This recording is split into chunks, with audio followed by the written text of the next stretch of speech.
Hi నమస్తే వనక్కం అందరికీ స్వాగతం.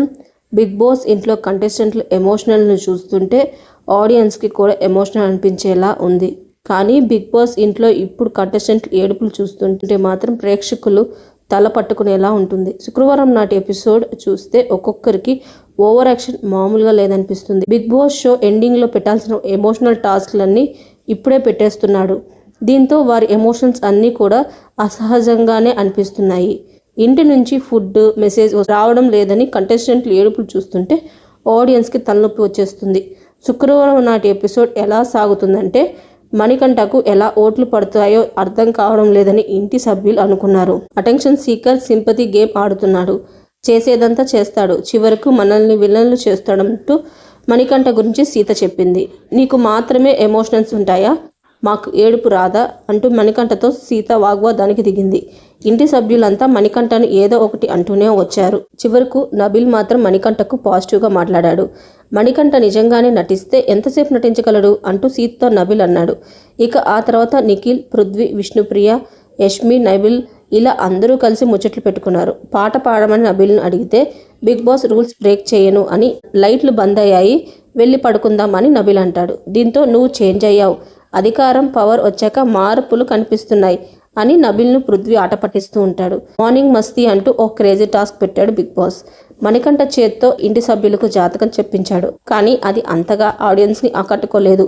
అసలు బిగ్ బాస్ టీంకు ఏ టాస్కులు పెట్టాలి, ఎలా ఆడించాలి, ఆడియన్స్ని ఎలా ఎంటర్టైన్ చేయాలనే ఆలోచనే లేనట్టుగా కనిపిస్తుంది. ఇంటి సభ్యుల్ని ఇంట్లో టైంపాస్గా అలా వదిలేసినట్టుగా కనిపిస్తుంది. ఈ జాతకం చెప్పే టాస్కుల్లో విష్ణుప్రియ చేసిన క్రింజ్ చేష్టలు కంపరంగా అనిపిస్తున్నాయి. పృథ్వీ, విష్ణుప్రియ ఆర్టిఫిషియల్ ట్రాక్ను ఆడియన్స్ ఏమాత్రం యాక్సెప్ట్ చేయడం లేదనిపిస్తుంది. ఇక యష్మిని చూస్తుంటే మరో సోనియా అయ్యేలా ఉంది.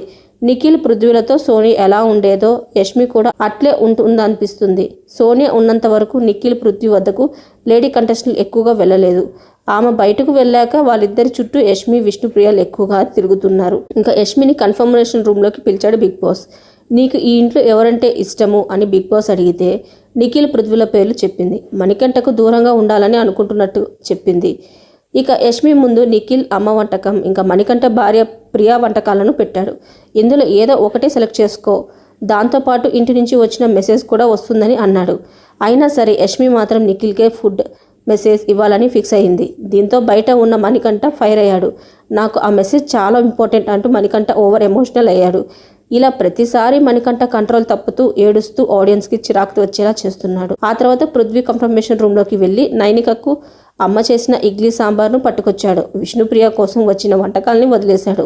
పృథ్వీ వెళ్లే ముందు విష్ణుప్రియ సలహా ఇచ్చింది. ఒకవేళ ఆప్షన్స్లో తన పేరు ఉంటే తనను మాత్రం సెలెక్ట్ చేసుకోకు అని త్యాగం చేసింది. దీంతో నైనిక కోసం పృథ్వీ ఫుడ్ మెసేజ్ని పట్టుకొచ్చాడు. మణికంఠ లోపలకు వెళ్ళి యష్మికి వచ్చిన ఫుడ్ వదిలేసి పృథ్వీ కోసం వచ్చిన వంటకాల్ని పట్టుకొచ్చాడు.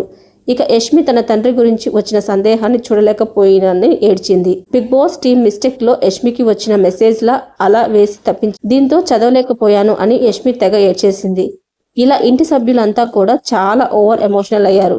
కానీ ఆడియన్స్కు ఇదెక్కడి సంతరా బాబు అని అనుకునేలా ఉంటుంది.